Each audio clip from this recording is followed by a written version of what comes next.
Hi class.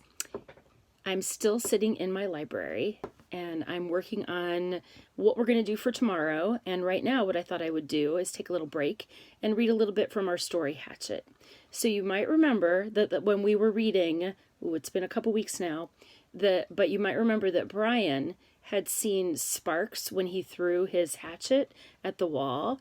Remember that he thought was being attacked by something, and he threw his hatchet. It hit the wall of the rock shelter that he was under, and sparks flew up. So I backtracked just one page so that we could start on the beginning of chapter 9. I'm on the top of page 87 if you happen to have a book and are following along. And if not, that's okay. Just go ahead and sit back and relax and listen to a little bit of me reading.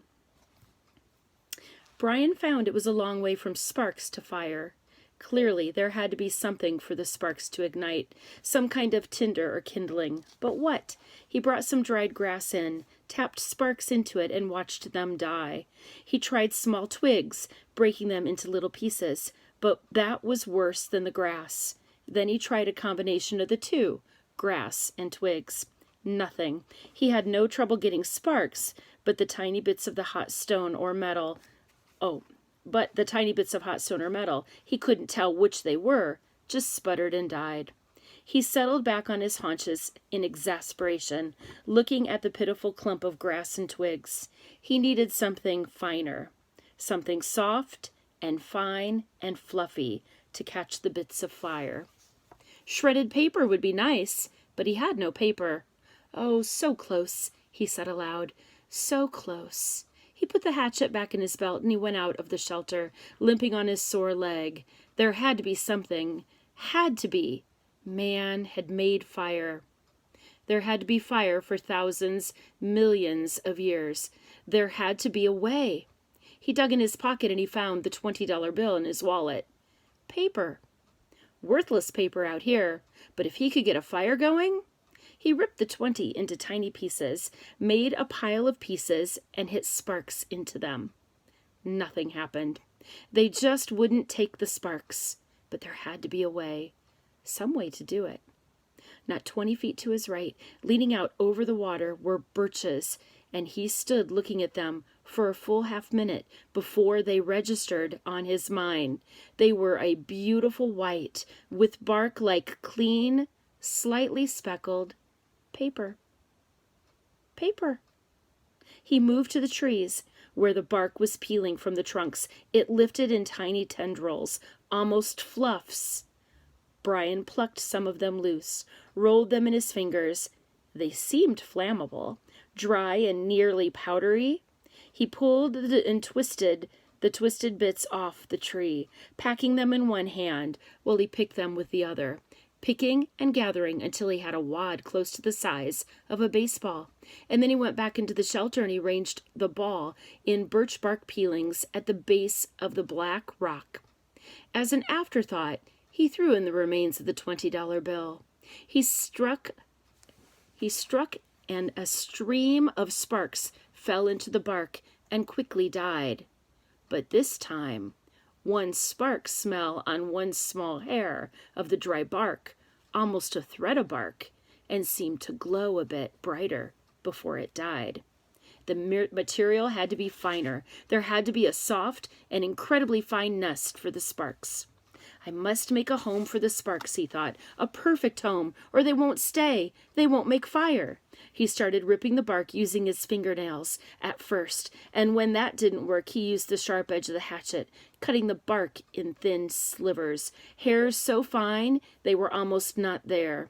It was painstaking work, slow work, and he stayed with it for over 2 hours. Twice he stopped for a handful of berries, and once to go to the lake for a drink. Then back to work, the sun on his back, until at last he had a ball of fluff as big as a grapefruit, dry birch fluff.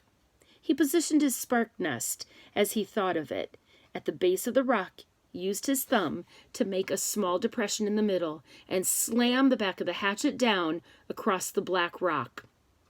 A cloud of sparks rained down, most of them missing the nest, but some, perhaps 30 or so, hit in the depression, and of those 6 or 7 found fuel and grew, smoldering, and caused the bark to take on the red glow. Then they went out. Oh, close, so close. He repositioned the next nest, made a new and smaller dent with his thumb, and struck again. More sparks, a slight glow, then nothing. It's me, he thought. I'm doing something wrong. I do not know this. A cave dweller would have had fire by now. A Cro-Magnon man would have had fire by now. But I don't know this. I don't know how to make a fire. Maybe not enough sparks. He settled the nest in place once more and hit the rock with a series of blows as fast as he could. The sparks poured like a golden waterfall. At first, they seemed to take. There were several, many sparks that found life and took briefly, but they all died. Starved. He leaned back. They are just like me. They are starving. It wasn't quantity. There were plenty of sparks, but they needed more. I would kill, he thought suddenly, for a book of matches. Just one book. Just one match. I would kill. What makes fire? He thought back to school. To all those science classes. He had never learned what made fire. Did a teacher ever stand up there and say, "This is what makes a fire"? He shook his head, tried to focus his thoughts. What did it take? You have to have fuel, he thought. And he had that. The bark was fuel. Oxygen. There had to be air. He needed to add air. He had to fan on it, blow on it. He made the nest ready again, held the hatchet backward, tensed, and struck 4 quick blows. Sparks came down, and he leaned forward as fast as he could and blew. Too hard. There was a bright, almost intense glow, and then it was gone. He had blown it out. Another set of strikes, more sparks. He leaned and blew, but gently this time, holding back and aiming the stream of air from his mouth to hit the brightest spot. 5 or 6 sparks had fallen in a tight mass of bark hair, and Brian centered his efforts there. The sparks grew with his gentle breath. The red glow moved from sparks themselves into the bark, moved and grew, and became worms, glowing red worms that crawled up the bark hairs and caught other threads of bark and grew until there was a pocket of red as big as a quarter, a glowing red coat of heat. And when he ran out of breath and paused to inhale, the red ball suddenly burst into flame. "Fire!" he yelled. "I've got fire! I've got it! I've got it! I've got it!" But the flames were thick and oily and burning fast, consuming the ball of bark as fast as if they were gasoline. He had to feed the flames, keep them going. Working as fast as he could, he carefully placed the dried grass and wood pieces he had tried at first on top of the bark, and was gratified to see them take. But they would go fast. He needed more and more. He could not let the flames go out. He ran from the shelter to the pines and started to break off low, dead, small limbs. These he threw in the shelter, went back for more, threw those in, and squatted to break and feed the hungry flames. When the small wood was going well, he went out and found larger wood, and did not relax until that was going. Then he leaned back against the wood brace of his door opening and smiled. I have a friend, he thought. I have a friend now. A hungry friend, but a good one. I have a friend named Fire. Hello, Fire. The curve of the rock back made an almost perfect drawing flue that carried the smoke up through the cracks of the roof, but held the heat. If he kept the fire small, it would be perfect and would keep anything, like the porcupine, from coming through the door again. A friend and a guard, he thought. So much from a little spark, a friend and a guard from a tiny spark. He looked around and wished he had somebody to tell this thing, to show this thing that he'd done. But there was nobody. Nothing but the trees and the sun and the breeze and the lake. Nobody. And he thought, rolling thoughts with the smoke curling up over his head and the smile still half on his face, he thought, I wonder what they're doing now. I wonder what my father is doing. I wonder what my mother is doing. I wonder if she is with him. That's the end of chapter 9. And I'm going to stop there so I can post this up so you guys can read it. But it just kind of makes me think, you know, Brian, in a lot of ways, is kind of like us right now, don't you think? Because he is isolated out in the woods by himself.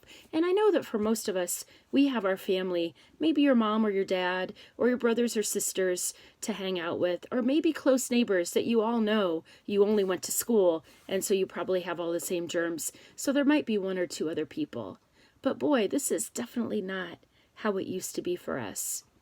And it makes me kind of think, if Brian can do this out in the woods by himself, I know we got this one. So we'll handle this online learning stuff.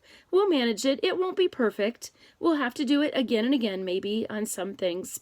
But you know what? I think we got this one. I think we're going to have a new friend that I don't want to use all the time. But I think we're all going to have some new skills. They're going to be pretty good and are going to serve us well as we go on. All right. Well, that's all I have for tonight, class. So I will talk with you all later. I do have Lavender right with me, and maybe she should have sat right here while I was reading the book. Maybe tomorrow. All right. I miss you all. I hope you're behaving and doing every single thing that your parents are asking you to do, because I know your parents are probably being driven a little crazy too. So be kind to everybody, all right? Be kind to yourself, be kind to your family, and just do your best. All right. Bye.